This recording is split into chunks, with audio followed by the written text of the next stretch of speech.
Today I want to introduce you guys to a suburb by the name of Eastwood. It is north of Sydney, and there's this train track that runs straight down the middle.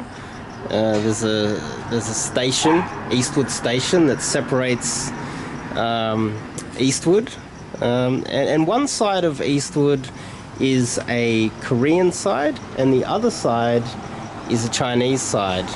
And I'm going to go for a walk around and show you guys what's going on over here. Quite often, if you're a white guy walking around with a camera, people come over and question you. If I was an Asian guy walking around with a camera, no one would question me. It'd be perfectly okay. But as a white guy, there's often questions. So there's a Korean market, and if you have a look around, almost all of the shops along here are Korean. This is the east side of the station. Also filming at night, it's just, apart from the cars, you should be able to hear me a little bit more clearer. And if you have a look at all the stores, the vast majority of the stores are Korean. There's either Korean writing all the way through. None of them hire white people, people from the subcontinent, or black people. It's quite racist, the way that they do business. And some of these shops do not even show English writing, so they don't even want English-speaking people to even buy things from their shops. That's how racist they are. But I think it's interesting for you guys to be aware of that there's something happening where you have the Koreans and the Chinese working together at suburbs like Eastwood, where they live to some extent harmoniously, but they live separated. One side will be Korean and the other side will be Chinese. I think that's very interesting. Also, I'd like to have a commentary on how if you were to be a white guy walking around here, it would be very difficult to connect with this community. They won't want to allow you into their community because of your race. It's very racist. They like to call it the Asian Brotherhood. And the Asian Brotherhood is like the modern version of the Asian Nazi. They're very common, and they build suburbs all around countries like Australia. Now, if you think that I'm having a go at Asians because they come from poor countries, I don't think so. And if anything, I think the opposite is true. When you think about Korea, they have a car brand that has been a success, Hyundai. They have Samsung, which has been a success as well. They're a very successful country, Korea. So I don't think I'm punching down at all. If anything, I'm punching up. I'm thinking, well, if you've come to my country and you're so rich, why are you so racist? And why do you only hire your own people? I don't think that that's fair at all.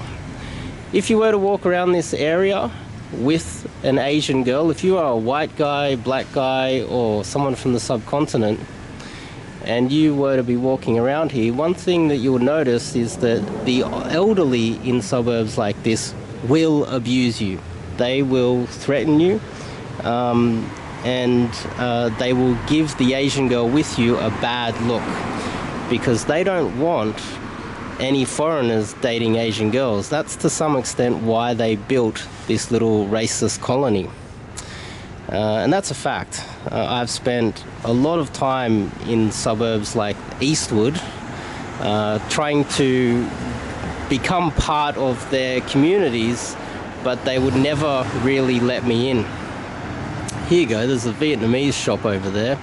And also, if you look around, you will notice that some of the shops, they mix Korean and Japanese. I think it's quite interesting how a lot of Japanese stores, they will have Koreans running them, and they pretend to be Japanese when in fact they're not. But when you look around, there's Koreans and there's Chinese building these little colonies, these little suburbs. But apart from a suburb called Cabramatta, where you have a lot of Vietnamese, the Thais don't do it, the Filipinos don't do it, no other real Asian race. So there's no Japanese that have their own suburb either. So I think it's quite odd, and kind of, it's not what you say, it's what you do. If you build a suburb like this, it's more evidence that the Koreans and the Chinese are far more racist than any other Asians that we let into the country.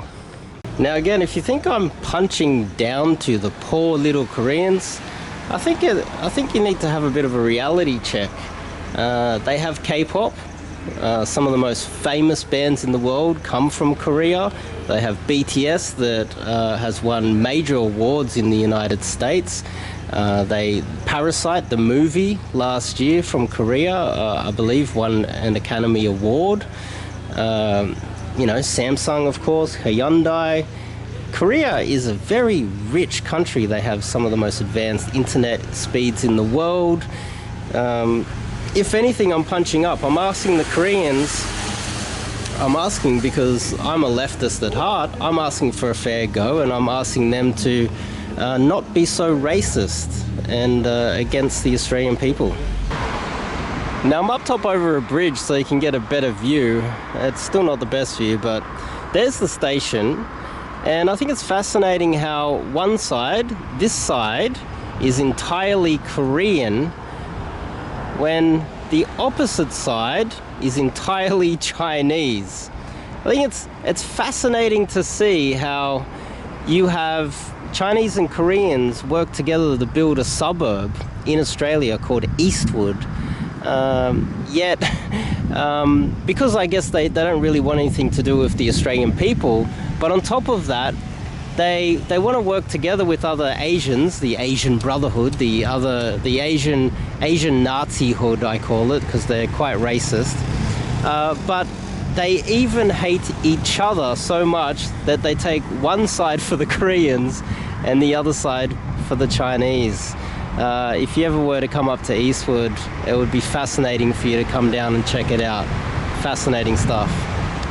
Now I want to tell you guys a story about a Korean guy that I met recently. He came to Australia, went to university to study. He just chose a subject that would help him get permanent residency and citizenship.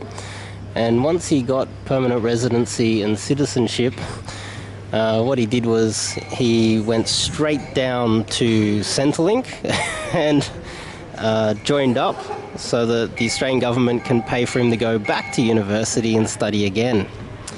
Then he was able to vote as well, and no doubt he'll be voting to allow more parasites into the country. I think that's quite funny, calling him parasite, because of the way he's acting is very much similar to a parasite. But it's interesting to know that immigrants are able to come to Australia, pay a little bit of money, get citizenship, and then literally feed off our economy. Now I'm on the Chinese side. It's quite interesting to see that one side is entirely Chinese and the other side is entirely Korean. And if anyone wants to accuse me of punching down and bullying the poor little Asians, well, China is now the largest country in the world, largest economy in the world, largest population in the world.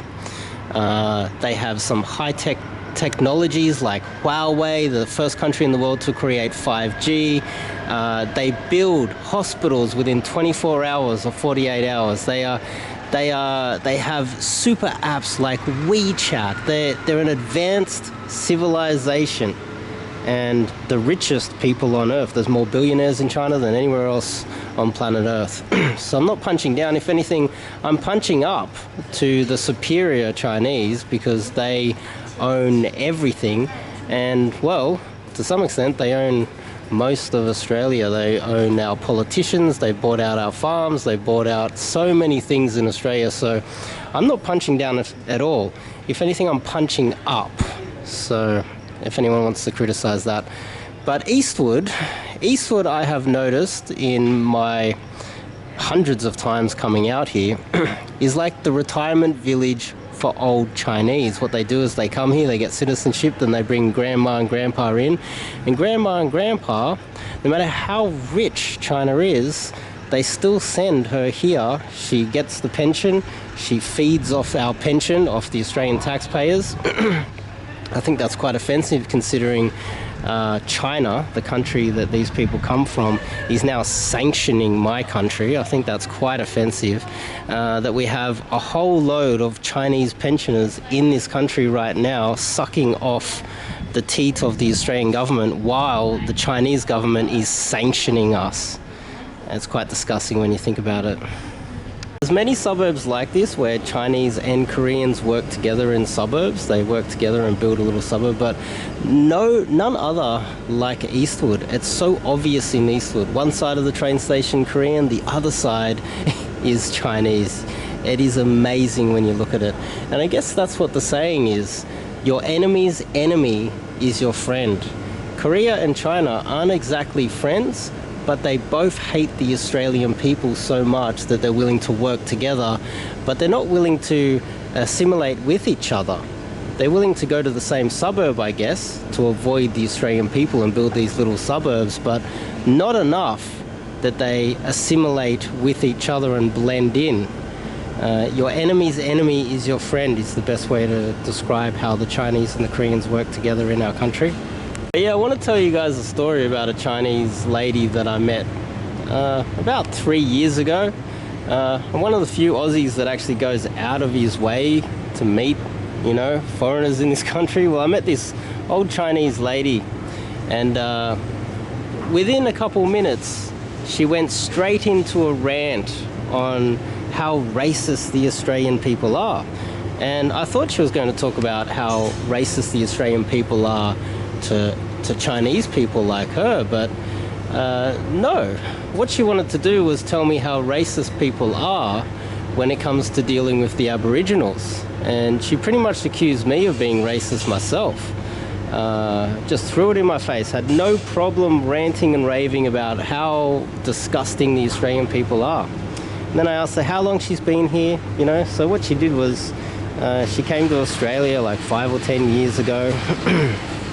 And then she became sick. So she took advantage of Australia's Medicare. And then she was on welfare. And then she said that she luckily was able to get onto the disability support pension, where the Australian government paid her so much money. And she openly said to me, she said, so much money, just too much money, I didn't know what to do with it. And so this is the type of person that comes to Australia, doesn't appreciate anything. And I think the Australian government needs to be aware that just because you give them lots of money doesn't mean they appreciate the country or care about the country. Oh, and there's Hey Juice. I've already exposed them, but, well, I guess not paying tax and criminal business practices in Australia doesn't really get exposed because the Australian government doesn't give a shit. There's the Epoch Times, so maybe there's a few people here that are anti-Chinese Communist Party. I dare say the majority are not anti-Chinese Communist Party, by the way. I think it's quite offensive also that this entire sign is in Mandarin, Chinese, sorry. There's no English on any of these signs. And since Australia has put sanctions, since China has put sanctions on Australia, sorry, have you heard of any Chinese people within Australia openly coming out and condemning China for sanctioning this country? You'd think if the Chinese people have moved to Australia and they call Australia their home, you would think that they would be against China sanctioning us, wouldn't you? But I have not heard one of them having a go at the Chinese for sanctioning our country, which is evidence to me that a lot of the Chinese here, they actually welcome sanctions on Australia. Why would they want that? Because they know that they will remain rich as long as the Australian government collapses. And when the Australian government collapses, then the Chinese people that live in suburbs like Eastwood could possibly replace them at the top of society. They can be the next Prime Minister, the next leaders, the next CEOs. They can take all of our jobs. And might seem like a bit of a conspiracy theory, but that's how a lot of them think. So I hope it's been fascinating for you guys to see what Eastwood looks like and how one side is Chinese and the other side is Korean. I think that's quite funny and quite interesting and fascinating at the same time. This is Eastwood Station right now. The reason why Eastwood came on my radar quite a long time ago is we discovered, it was all over the news at one stage, I'm sure a lot of you guys have forgotten now, but there was someone living here in Eastwood that was money laundering and sending money from Australia through to North Korea, and somehow the authorities found out. I thought it was quite interesting that you have a suburb like this that is so interested, so racist in so many ways. You have the Koreans and the Chinese working together, but also you have people in Eastwood that actively try to support a regime like North Korea. And that's when it came on my radar the first time. I came out here a very long time ago to make a video, and once I was vlogging, walking around, and I had a Chinese guy come up behind my camera and stick his finger up at my camera. I didn't even know until I got home. That's the type of racism you get around here. But hopefully you guys have found it interesting to have a look at Eastwood, and I'll see you guys in the next video.